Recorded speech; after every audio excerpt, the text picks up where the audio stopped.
तर आता 10% आरक्षणाचं विधेयक संमत झालेलं आहे. पाहूयात त्या संदर्भातल्या न्यूज टॉप 9.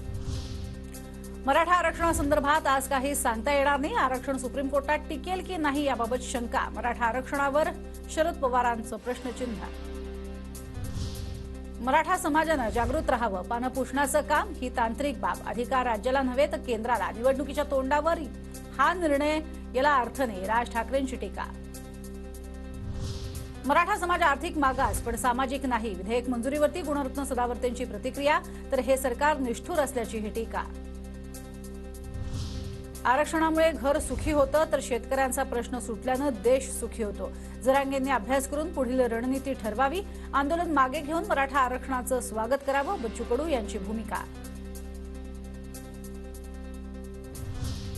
मनोज जरांगे पाटलांनी ओबीसीतनं नव्हे तर स्वतंत्र आरक्षणाची बाजू मांडावी. आमचाही त्यांना पाठिंबा असेल. महादेव जानकरांची भूमिका. आरक्षणाच्या मसुद्यामध्ये मराठा समाजाला राजकीय आरक्षणाची शिफारस नाही. राजकीय आरक्षणाबाबत ओबीसी समाजाला मोठा दिलासा. मराठा समाजाच्या 10% आरक्षणाच्या शिफारशीला समर्थन. बबनराव तायवाडेंची प्रतिक्रिया.